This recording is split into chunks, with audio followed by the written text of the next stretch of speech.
3. It's the magic number. Yes, it is. It's the magic number. Or is it?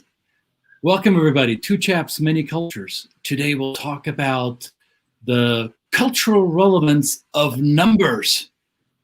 Is there one? Does it really matter? Stay tuned, you'll find out.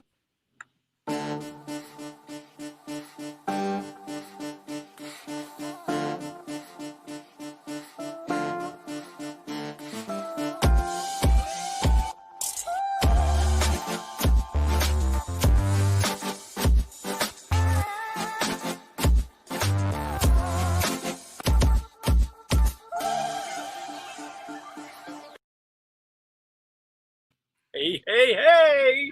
Hey! Happy Wednesday, happy hump day, happy post-election day. No, we're not talking about any of that.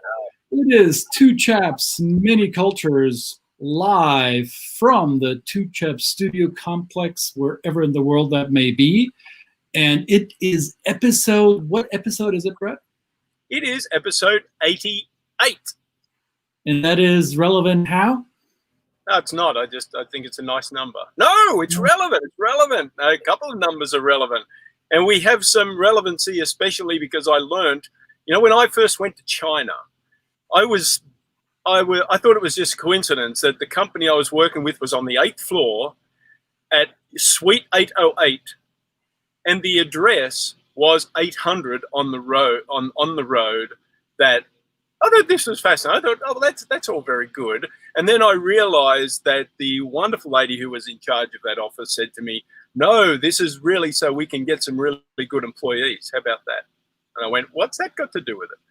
And so basically I asked a question. So today, not particularly, specifically for the number 8 in China, but other cultures as well, what importance numbers play. We have a very special guest who will bring in and suggest or tell us why some of those things exist there. Anasha, ni hao. Ni hao. And we got to make her mic hot. All right, now. Now, Deanna, how are you? You're still on mute. Oh, that's the life in COVID 2020. Yes, now we go. Hello, I'm Anasha. How are you? Thank you for joining us. This is exciting. And I'm curious, what's it with the number 8 in Chinese culture? Is this relevant? Does this matter? What was Brett's experience? Yeah, thank you for having me. Number 8, that's our lucky number as a Chinese. That means same pronunciation in some of our language. It's called fa. That means wealth and fortune. Best wishes. You become wealthy. And in the Taoism culture, 8, similar as infinity, means completeness and wholeness. So 8 is everything. If you bid for a driver's license or a plate license, you pay extra money to get an ending with 8. If you want to have a telephone number with 8 as the end, you pay extra. Yes, I love 8. I have 8 in my cell phone. It's not at the end, but I have an 8. Is that still good? Yeah, it's okay. Preferably to be at the end. Okay, I will have to pay extra, I guess. Yes. So the sound for the number 8 in the Mandarin language is similar to another word, which is? Fa. 8 in Cantonese language, yes, is similar as fa, as be wealthy, prosperous. We want everything to be 8. I give you an envelope, the red envelope of Chinese culture. I want to put $8 there. If I say, see you off, you go on traveling, I'd like to give you $168. It's called along the way being rich. So nice. Yes, 8 is the best. I like to have 8. So I also think, I'm not quite sure, I heard about this, that half of the number 8 is a number that is associated, if you pronounce it, with the word for death. Is that correct for Cantonese, or is it only correct for Mandarin? No, the pronunciation is that. Yes, you are right. Half of the 8 is 4. 4 is no good in Chinese culture. It means death. I don't want to have a condominium located on the fourth floor. So the developers will skip the 4th floor. So you in the elevator, 3rd floor, 5th floor. There's no 4th floor. We don't want that. And that is similar to Western societies where the number 13 is considered to be unlucky. So there's many buildings where there is no 13th floor. There's a 12th and a 14th floor. So numbers apparently do influence us more than we would like to admit, I guess. Exactly. Give you an example. In China, 9 is very important. It means eternity, everlasting, and longevity, and associate with the empress. So the forbidden city of China.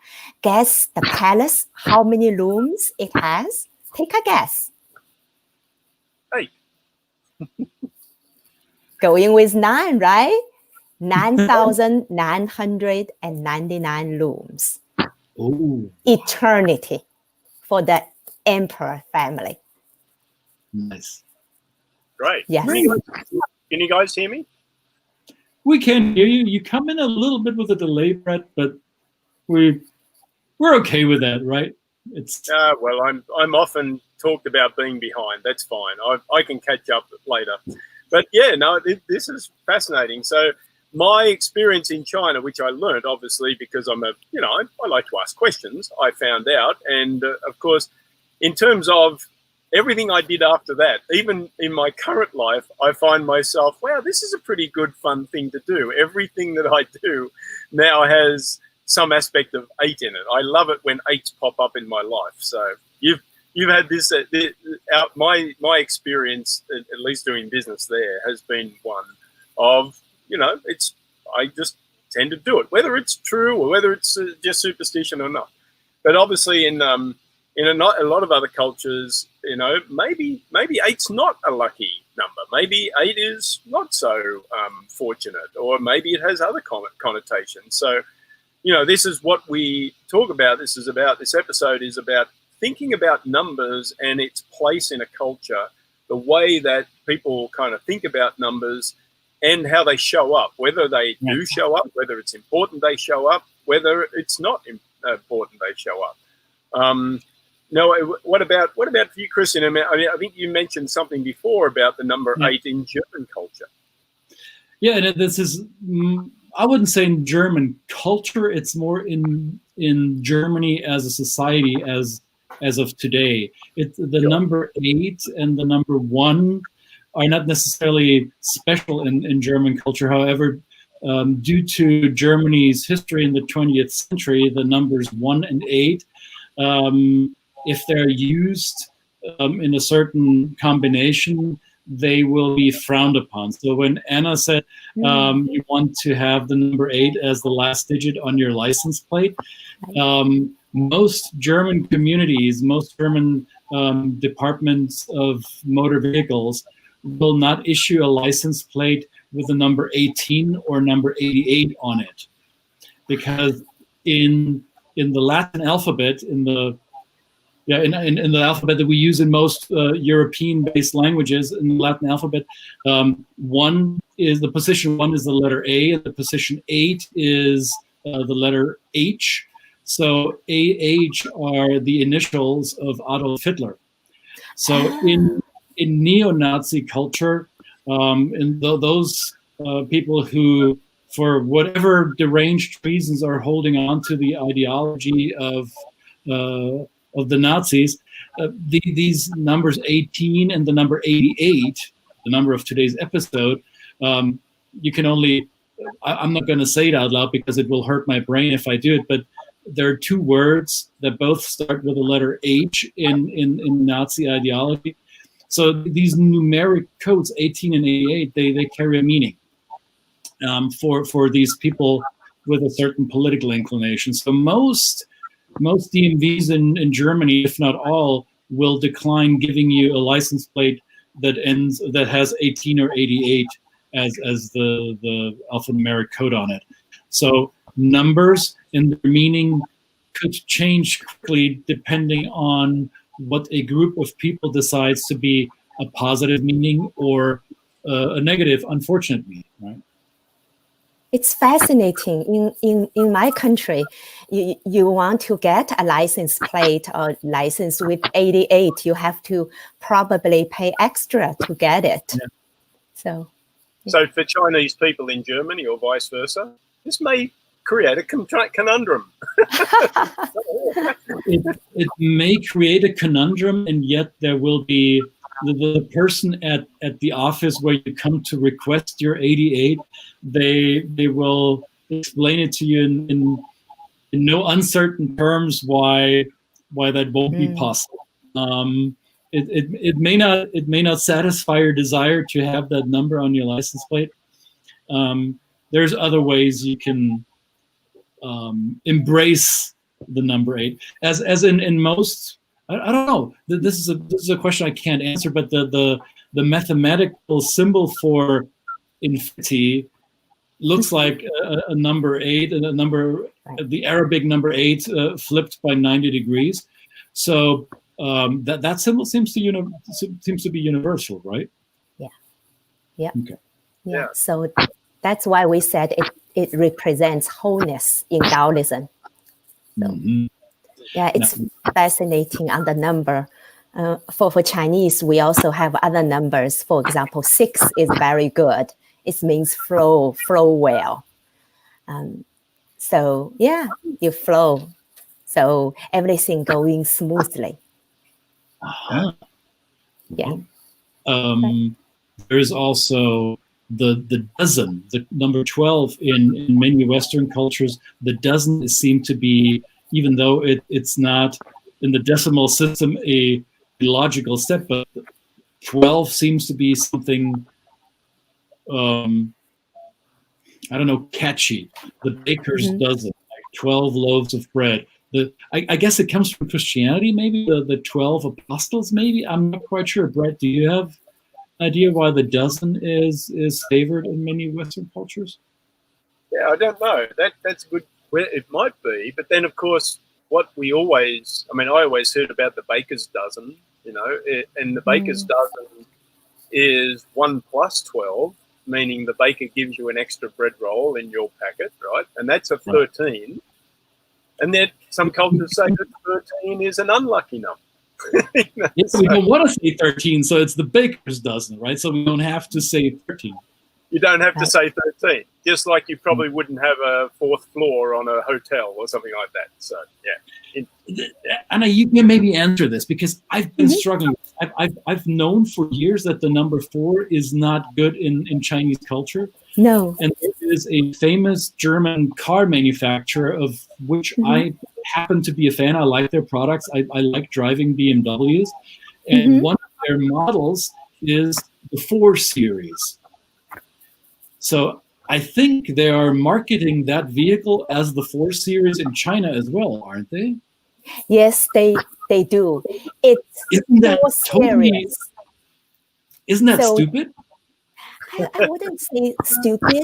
BMW has good reputation. In fact, German products is presumed to have a good quality products. So have the good reputation. And I think because there is a 3 Series, so it's okay. There's a 4 Series. And people buying BMW, lots of them are young people. So there's a little bit young people, how they take things versus elder people. But definitely 4 is not so good a number, not only to Chinese, but also to Vietnamese, Japanese, Koreans, all of the similar culture-wise. 4 is not a good sign. You can say it's superstitious, but it's so much into our lives. Right. So I think it's more than superstitious. I think it is, because if you hear it all your life, I mean, I am aware that the number 13 is a fairly arbitrary number to be unlucky. Yet when I see the number 13, or when it is Friday the 13th, there's movies about that date. Friday as in Christianity, again, Friday, the day when they nailed Jesus to the cross, right? So that's Friday is not the best day, I believe. If I know my Bible correctly, Brett is the better Catholic. He might correct me on that.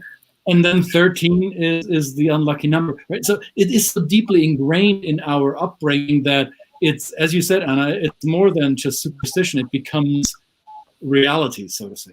Right, exactly. And also people are flexible, just as you used the example of 4 series of BMW. In China, the number of 1314 is a good number, but it has to be all 4 numbers together. It means whole life. In that incident, actually, people wish 1314 for a newly wedded couple to stay together forever. So that 4 is not that bad. So we use it in different scenarios too. Nice. But to be on the safe, if one doesn't know the culture, I would advise avoiding using the 4 in most circumstances. Are there any other numbers that you would advise us to use or not use in Chinese or any other Asian cultures? You know, it's interesting that I also looked at Korean culture. For Northern Korean, actually, both Koreans think 8 is a good number. But for Northern Korean, they think 9 is a good number because the current country's founding father, General Jin Yi-chun, one time, 8 shamans from 8 provinces told him the family of king will be associated, the bloodline, with the number of 9. Therefore, for them, 9 is really lucky number. It's just an example. And for Koreans, they also like number 3 because that means steady. You know, you have 3 points, then you have a surface rather than a line. So it's much more stable. And this is what we started, or what I tried to start with in the beginning of this episode. I was trying to sing because I know I'm really bad at it. But 3 is the magic number. That's a quote from, those of you who are old enough might remember this if you went to school in the United States at a certain time. It is a song from Bobby Darin from the series of Schoolhouse Rock. And he has a song for every number.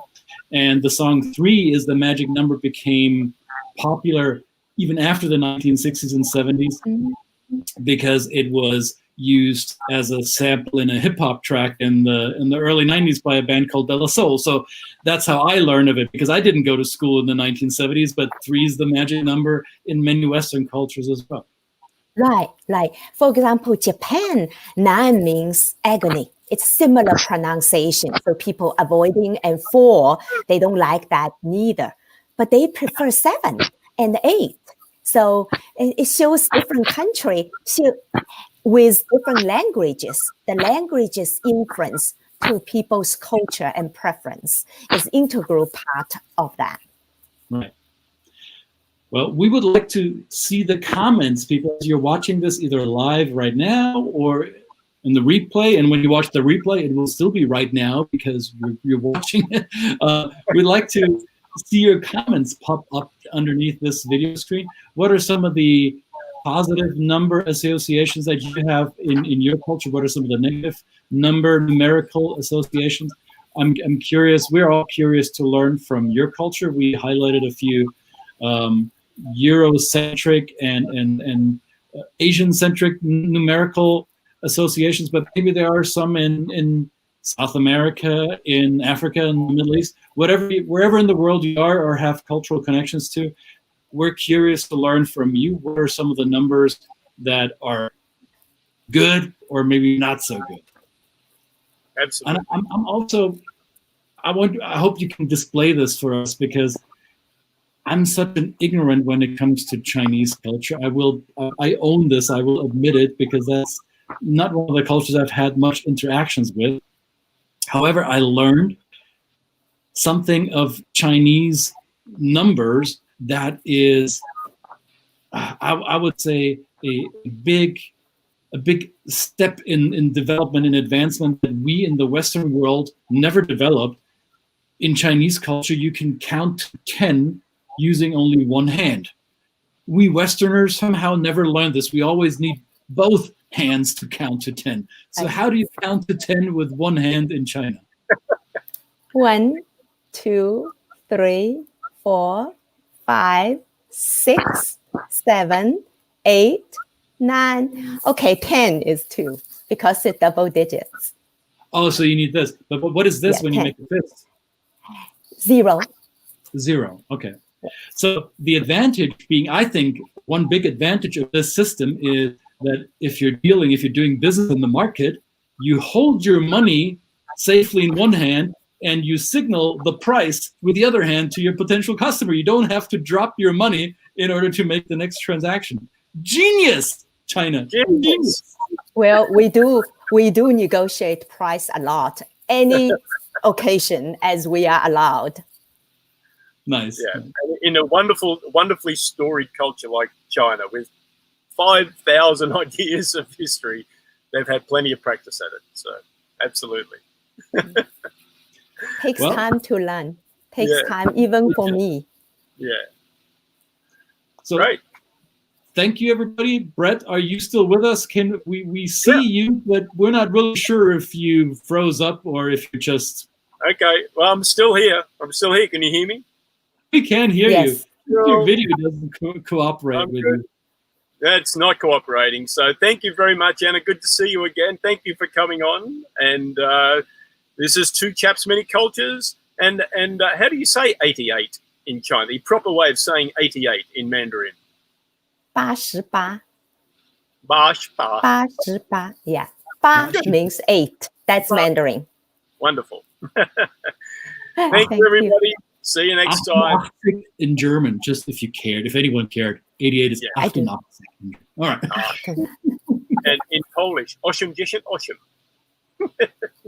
That's what I thought. Great. Okay, see you guys. Bye. Great. Thank you for having me. Bye.